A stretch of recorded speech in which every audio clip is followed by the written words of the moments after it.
बहुत समय पहले की बात है। त्रिलोक में एक ऐसा असुर उत्पन्न हुआ जिसने अपनी क्रूरता और अत्याचार से देवताओं, ऋषियों और पृथ्वीवासियों को आतंकित कर दिया। उसका नाम था नरकासुर। वह असुरों का राजा था और प्रागज्योतिषपुर यानी असम पर शासन करता था। नरकासुर विष्णु के वराह अवतार और पृथ्वी देवी का पुत्र था। दुर्भाग्यवश अपने जन्म के बावजूद वह अधर्म के मार्ग पर चल पड़ा। नरकासुर अत्यंत शक्तिशाली था और उसे एक वरदान प्राप्त था कि वह केवल उसकी माता ही उसे मार सकती है। इस वरदान से अभिमानी होकर नरकासुर ने अत्याचारों की सारी सीमाएं लांघ दी। उसने स्वर्ग पर आक्रमण किया, इंद्रदेव को पराजित कर उनका ऐरावत हाथी छीन लिया, देवी अदिति के कुंडल चुरा लिए और कई देवताओं को बंदी बना लिया। सबसे घिनौनी बात यह थी कि नरकासुर ने 16,000 राजकुमारियों का अपहरण कर उन्हें अपने महल में बंदी बना लिया। वह उन्हें जबरन विवाह करने के लिए मजबूर करना चाहता था। ये सभी कन्याएं अत्यंत व्याकुल थी और दिन रात अपने उद्धार के लिए प्रार्थना करती थी। नरकासुर की क्रूरता से परेशान होकर देवताओं ने श्रीहरि विष्णु से सहायता की प्रार्थना की। भगवान विष्णु ने आश्वासन दिया कि वह उचित समय आने पर नरकासुर का अंत करेंगे। समय बीतता गया और जब श्री कृष्ण ने द्वारका में अवतार लिया, तब समय आया अधर्म का नाश करने का। एक दिन देवी अदिति, जिनके कुंडल नरकासुर ने चुरा लिए थे, द्वारका आई और श्री कृष्ण से अपनी पीड़ा व्यक्त की।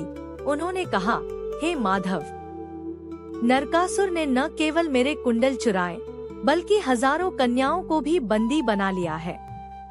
कृपया उनका उद्धार कीजिए।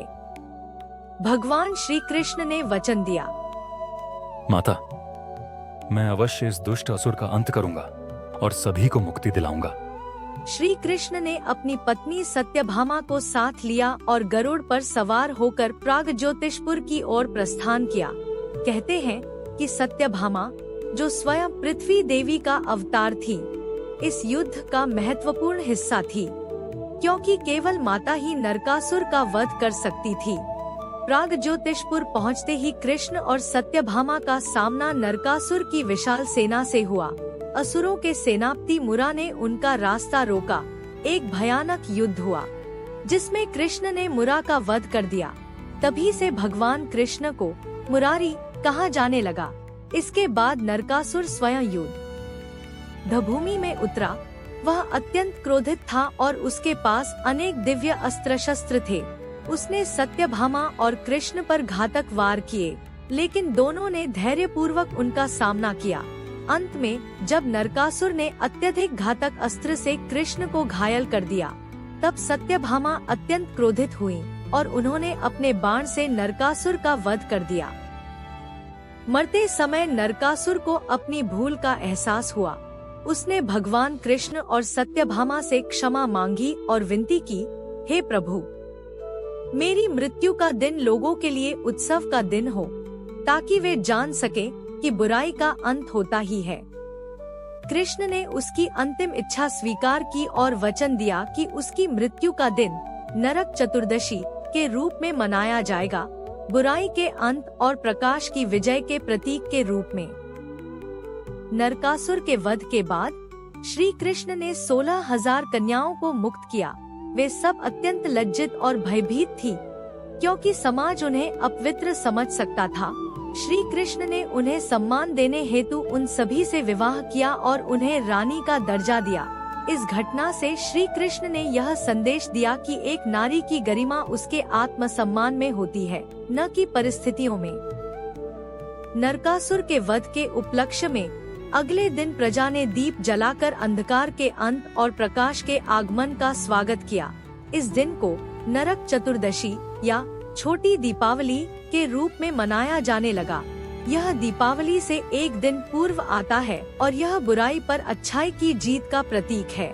दूसरे दिन अमावस्या को दीपावली का मुख्य पर्व आता है, जब माता लक्ष्मी का पूजन होता है और घर घर दीपों से आलोकित हो जाता है।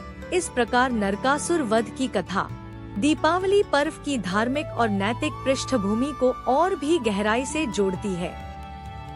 नरकासुर वध की कथा न केवल एक पौराणिक गाथा है, बल्कि एक गहरा नैतिक संदेश भी देती है। यह हमें सिखाती है कि चाहे बुराई कितनी भी शक्तिशाली क्यों न हो, जब समय आता है तो सत्य और धर्म की ही जीत होती है। दीपावली का पर्व केवल दीप जलाने या मिठाइयाँ बांटने का ही नहीं, बल्कि आत्मिक अंधकार को मिटाने और आत्मा में प्रकाश लाने का अवसर है। इसलिए जब हम दीप जलाएं, तो केवल अपने घर को नहीं, अपने अंतर्मन को भी रोशन करें और जीवन में धर्म, सत्य और प्रेम का प्रकाश फैलाएं। अगर आपको यह कहानी पसंद आई हो तो इसे लाइक और शेयर करें, और ऐसी ही अद्भुत पौराणिक कथाओं के लिए हमारे चैनल को सब्सक्राइब करना न भूलें।